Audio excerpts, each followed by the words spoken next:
তোমাদের যে সকল শিক্ষার্থীরা সেকেন্ড টাইম বিশ্ববিদ্যালয়ে ভর্তি প্রস্তুতি নিচ্ছ বা নিতে চাচ্ছ, আমি মনে করি তোমাদের প্রত্যেকের মধ্যে যথেষ্ট চেষ্টা আছে, আর হচ্ছে তোমাদের মধ্যে যথেষ্ট সহনশীলতা রয়েছে। সেকেন্ড টাইম বিশ্ববিদ্যালয়ে আরেকটা সবচেয়ে বড় যেটা ইম্পর্টেন্ট, সেটা হচ্ছে তোমাকে সহানুভূতিশীল হতে হবে। ওকে, সহানুভূতিশীল হতে হবে। এখন সহানুভূতিশীল অথবা তোমার মধ্যে ধৈর্য থাকতে হবে। ধৈর্য থাকতে হবে কেন? তোমার মধ্যে ধৈর্য থাকতে হবে, তোমাকে অনেক কিছু সহ্য করতে হবে, অনেক কিছু তোমাকে হজম করতে হবে। যেমন আমি যখন সেকেন্ড টাইম বিশ্ববিদ্যালয় ভর্তি পরীক্ষা দিই, আমাকে একজন বলেছিল ওর দ্বারা কখনোই সেকেন্ড টাইম বিশ্ববিদ্যালয়ে চান্স হবে না। আবার কেউ কেউ বলেছিল যে সেকেন্ড টাইম বিশ্ববিদ্যালয়ে দিয়ে কি হবে, ও তো প্রথমবারই চান্স পায়, ওর দ্বারা কিছুই সম্ভব না। ফ্যামিলি থেকে এমনও কথা আসছে সেকেন্ড টাইম দেওয়ার দরকার নেই, সেকেন্ড টাইম দিয়ে উল্টো সময় নষ্ট, টাকা নষ্ট, দরকার নেই। ইভেন অনেকে আবার বলছে যে সেকেন্ড টাইমের দরকার নেই, ঢাকা কলেজে পড়ালেখা করো, পাশাপাশি পার্ট টাইম চাকরি করো। কিসের চাকরি? একজন কেরানি অথবা ক্লার্ক হয়ে যাও, ঠিক আছে? কেরানি চাকরি করা, মাস শেষে 10 থেকে 15 হাজার টাকা আসবে।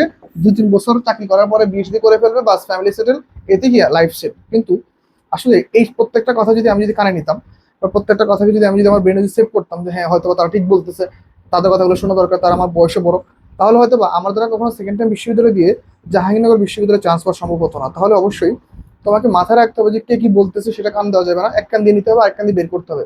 সেকেন্ড টাইম বিশ্ববিদ্যালয়ের শিক্ষার্থীদের সবচেয়ে বড় যেটা প্রয়োজন সেটা হচ্ছে ধৈর্য ধারণ করা। যে যে যাই বলতেছে, ওকে ফাইন, ঠিক আছে ফাইন, কোনো সাউন্ড করা যাবে না। তুমি যত বেশি নয়েজ করবা, যত বেশি তুমি কথা বলতে যাবা, তোমার আশেপাশের মানুষগুলো ততই তোমাকে নিয়ে কি আরো বেশি বেশি কথা বলবে, ততই কি তারা আরো সুযোগ পেয়ে যাবে। তারা তোমার কাছে এটা শেয়ার করতেছে যে হ্যাঁ তোমাদের হবে না, ওকে ফাইন, ঠিক আছে, আপনি যেটা বলছেন ঠিক আছে। কিন্তু নিজের মধ্যে যে চেষ্টা, নিজের মধ্যে যে অধ্যবসায়, সেটা প্রতিদিন লালন করতে হবে, প্রতিদিন প্র্যাকটিস করতে হবে।